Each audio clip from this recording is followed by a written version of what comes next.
Halo, nama aku Melisa Panggabean, panggilan Melisa. Seperti kalian tahu, um, aku dari Jakarta dan sekarang lagi menetap di Kuala Lumpur, bergereja di Serdang Adventist Hope Center atau SAC. Oke, aku cuma mau sharing di sini sedikit kesaksian bagaimana Tuhan menuntun kehidupan aku, terutama berjalan kerohanian aku. Lahir dari keluarga Advent, keluarga yang sangat taat dan orang tua dan keluarga yang sangat mengajarkan nilai-nilai Advent yang baik dan benar. Tahu semua doktrin, tahu bahwa setiap sahabat harus ke gereja dan segala hal seperti itu udah dari kecil. Tapi bukan berarti perjalanan kerohanian itu bagus-bagus aja sampai dari awal sampai akhir. Dari dulu memang kita selalu renungan pagi, renungan malam, dan punya orang tua yang sangat godly parents yang selalu mendoakan anak-anaknya berada di jalan Tuhan. Tapi namanya sebagai anak-anak dari kecil, kadang-kadang karena kita udah dari kecil Advent, kadang-kadang ngerasa sebagai rutinitas, kayak mencari Tuhan itu hanya sebagai memang harus cari Tuhan, tapi kita nggak tahu kenapa kita harus cari Tuhan. Seperti itu, banyak up and down dalam kehidupan, terutama dalam kehidupan kerohanian yang benar-benar membuat kadang-kadang merasa Tuhan tuh beneran ada atau enggak sih? Jadi seperti itu. Seperti yang kita tahu semua, mengalami banyak hal, terutama dalam hal kesehatan, apa yang dalam masalah kesehatan, sehingga kadang-kadang merasa bahwa Tuhan tuh ninggalin. Kayak Tuhan itu nggak ada. Ada Tuhan, tapi aku nggak ngerasain secara benar-benar ngerasain kehadiran Tuhan dalam hidup aku. Tapi bersyukur punya orang tua dan keluarga yang selalu mendoakan, sehingga kadang sadar gitu, kadang sangat tahu bahwa Tuhan itu ada. Tapi kadang-kadang kalau masalah itu muncul, langsung merasa down, langsung merasa kayak sebenarnya di mana sih Tuhan? Kayak gitu terus ya aku alamin selama ini. Jadi baca Alkitab, disuruh follow the Bible, tapi cuma sebatas baca, ya udah. Baca berapa pasal satu hari, checklist, oh selesai. Kalau ditanya sama orang tua atau orang gereja, kamu ikut follow the Bible? Oke, selesai, seperti itu. Sampai sering, pokoknya itu nggak sekali. Jadi up and down terus, kadang on kerohanian tapi kadang off, begitu. Jadi sampai di satu saat tahun lalu mulai pindah ke Malaysia. Di situ baru benar-benar mengenal sama yang namanya personal devotion. Apa sih pentingnya personal devotion itu? Dan pada saat itu saya berpikir kayak renungan pagi seperti biasa. Yang penting renungan pagi, baca renungan pagi, setelah itu selesai udah. Tapi sebenarnya bukan itu. Diajarin hari demi hari, terutama pada mulai tahun ini pindah ke Kuala Lumpur. Seperti yang kita tahu, masa pandemik seperti ini. Begitu saya sampai di Kuala Lumpur, seperti yang sudah saya saksikan beberapa kali, tiba-tiba di sini lockdown. Jadi benar-benar nggak. Tapi saya ingat orang tua saya bilang, kemanapun kamu pergi, yang pertama kamu cari adalah gereja. Jadi waktu itu saya cari gereja di sini, gereja Advent yang mana. Lalu ada teman saya mengajak saya ke satu gereja saya sekarang ini di Serdang. Dan di sini saya bertemu dengan pastor di sini dan juga teman-teman rohani di sini yang sangat menguatkan. Mereka yang selalu membantu, walaupun kita cuma ketemu fisik waktu itu cuma sekali, tapi mereka tetap updating keadaan saya gimana di sini. Karena waktu itu masa awal-awal bulan Maret itu lagi parah-parahnya coronavirus di sini. Jadi kita benar-benar nggak tinggalin rumah sama sekali. Mereka lah yang ngebantu segala sesuatu, bukan cuma secara materi, tapi secara kerohanian. Mereka tetap support dan doain dalam semua kebutuhan saya. Hingga pada akhirnya saya diajarin bahwa tentang personal devotion itu. Kembali diingetin lagi bahwa sebenarnya renungan itu bukan cuman baca selesai, tapi benar-benar kita walaupun cuma 1-2 ayat, tapi kita renungkan, kita personal devotion sama Tuhan. Lebih banyak lagi menghabiskan waktu sama Tuhan. Jadi pada saat masa MCO di sini namanya kemarin, pada masa MCO kemarin itu, jadi kayak karena belum mulai kerja juga masih dari rumah dan belum stabil seperti itu, jadi banyak godaan yang masuk gitu. Jadi saya kembali jatuh lagi ke suka nonton lagi. Dulu udah sempat tinggalin semua film-film dan ya semua yang dulu udah pernah saya tinggalin untuk fokus sama Tuhan. Tapi karena nggak bikin apa-apa, akhirnya jatuh lagi ke hal seperti itu. Kembali nonton film lagi yang sebenarnya kita tahu media itu nggak baik. Dan lalu saya belajar lagi kayak sebenarnya personal devotion itu penting. Jadi coba mengkomitmen diri lagi.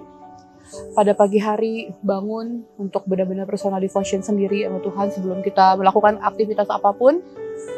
Berdoa dan baca firman Tuhan, cari lagi Tuhan, seperti itu. Lalu dan banyak hal-hal yang terjadi sejak saya tinggal di Kuala Lumpur ini. Banyak sekali kejadian-kejadian yang namanya juga lagi pandemik, jauh dari orang tua, jauh dari keluarga, kadang-kadang mengalami financial issues juga karena waktu itu namanya baru foreigner di sini, susah ngurus segala sesuatu, belum ada apa-apa gitu. Jadi benar-benar down, sering banget down, depresi, stres gitu. Tapi saya ingat bahwa cuma Tuhan yang bisa menyelesaikan segala sesuatu. Takut pasti, apalagi setelah lama-kelamaan di Malaysia keadaan membaik, dengar di Indonesia keadaan memburuk. Dan takut banget keadaan keluarga seperti apa. Benar-benar khawatir. Karena apapun yang terjadi nanti dengan keluarga, saya nggak bisa pulang. Itu yang selalu saya berdoa sama Tuhan untuk jaga keluarga saya, karena itu. Tapi depresi seperti itu, saya mulai lagi personal devotion sama Tuhan dan selalu berdoa sama Tuhan untuk mengatur, untuk menjaga keluarga saya. Dan Tuhan selalu kasih mujizat.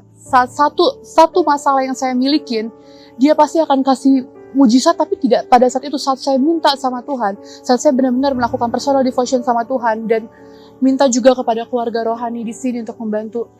That's it. Tiba-tiba mujizat itu datang. Tapi setelah mujizat datang, nggak selesai teman-teman.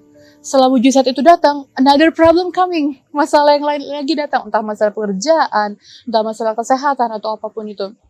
Tapi saya bisa menyaksikan, Tuhan itu baik banget. Tuhan tuh nggak pernah ninggalin sekalipun. Jadi walaupun kayak masalah ini berat banget, tapi depresinya itu datang, tapi Tuhan tuh selalu punya cara, bukan lewat kita mungkin, tapi lewat orang-orang di sekitar kita. Gitu. Jadi saya bersyukur di sini saya punya church family yang begitu baik, yang selalu mendukung, dan kami juga punya dari Sadat Care Group, saya juga punya praying family, dan itu penting banget untuk memiliki orang di sekitar kita yang sama-sama saling mendoakan buat kita, dan saya bersyukur untuk itu. Dan satu hal yang mau saya encourage dari kita semua sebagai orang muda adalah pentingnya personal devotion sama Tuhan. Bukan cuman berfellowship, maksudnya kita berbakti bersama-sama, tapi benar-benar hubungan kita sama Tuhan yang pertama itu penting. Saat kita baru bangun dan saat kita mau pergi tidur itu sangat penting untuk membaca firman Tuhan dan merenungkannya pribadi, dan kita tanya Tuhan apa yang Tuhan mau dalam kehidupan kita untuk hari itu atau hari berikutnya. Tuhan pasti akan jagain kita. Dan satu lagi yang saya pelajarin adalah selama di sini saya belajar banyak scripture song, lagu-lagu dari firman Tuhan kita nyanyikan, dan itu terus diulang-ulang. Jadi itu yang terus saya masukkan ke pikiran saya setiap hari, pagi seharian saya putar itu di lagu-lagu itu, sehingga pada suatu ketika saya benar-benar depresi dan saya rasa kayak saya nggak mampu mengalami semua mengatasi semua masalah ini. Teman-teman tahu, tiba-tiba lagu itu berjalan sendiri aja di otak saya. Tiba-tiba lagu ini kayak pada itu Bible promises gitu, janji Tuhan tuh kayak pas banget saya butuhkan pada saat saya depresi. Itu sih yang saya alamin kayak gitu. Dan saya encourage teman-teman untuk juga baca lagi Alkitab, dan ya kalau bisa lewat lagu atau apa itu, karena itu benar-benar saya saksikan saat saya depresi banget itu terjadi. Dan satu janji firman Tuhan yang saya pegang selama saya di sini dan menjadi penguat kehidupan saya adalah di dalam Yesaya 41. Yesaya 41 ayat yang ke-10. Karena waktu saya lagi stres, dan ini salah satu scripture song dengan lagu ini, dan saya teringat lagu ini. Kalau di King James Version-nya dibilang, "Fear thou not, for I am with thee. Be not dismayed, for I am thy God. I will strengthen thee. I am thy God, I will help thee, I will uphold thee with the right hand of the righteousness." Bahasa Indonesianya, janganlah takut sebab aku menyertai engkau, janganlah bimbang sebab aku ini Allahmu. Aku akan meneguhkan, bahkan akan menolong engkau. Aku akan memegang engkau dengan tangan kananku yang membawa kemenangan. Jadi pada saat saya takut saat itu, apa yang terjadi dengan keluarga saya, saat saya dengar keluarga saya sakit, ada yang masuk rumah sakit dan semua segala sesuatu, ada kehilangan anggota keluarga juga. Tiba-tiba lagu ini yang selalu firman ini yang menguatkan saya. Tiba-tiba saya benar-benar kayak bilang, Tuhan saya nggak mampu lagi, gimana? Saya pengen pulang aja ngeliat orang tua, keluarga kayak gimana. Tapi tiba-tiba Tuhan kuatin lagi. Tiba-tiba di otak saya tiba-tiba gini, "Fear thou not, I am with thee, be not afraid, for I am thy God." Itu lagu scripture saya nggak sengaja dengerin, tapi itu benar-benar menguatin kayak langsung, oh iya berarti saya nggak boleh takut, karena Tuhan pasti ada bersama saya gitu. Tuhan pasti ada bersama kita. Jadi marilah kita teman-teman, orang-orang muda, kita banyak lagi mengambil waktu untuk Tuhan. Jadi jangan sayang kita pakai waktu kita untuk terlalu banyak untuk hal-hal yang duniawi, karena dunia ini cuma sementara. Baiklah kita pakai waktu kita untuk Tuhan. Mau kita pakai juga semuanya untuk kemuliaan Tuhan, personal devotion, kita ngelakuin kebaikan buat orang lain, pokoknya semua untuk Tuhan. Karena sesuatu yang untuk Tuhan itu, sesuatu yang heavenly itu akan ada sampai selama-lamanya. Tapi kalau kita pakai waktu kita kebanyakan untuk ada di dunia ini, itu sia-sia. Satu kutipan yang mau saya ambil lagi, kutipan terakhir yang mau saya ambil dari Pena Inspirasi, dari buku Christ Object Lesson. Christ Object Lessons, halaman 342, paragraf 1 dibilang, "Our times belongs to God. Every moment is His, and we are under the most solemn obligation to improve it to His glory.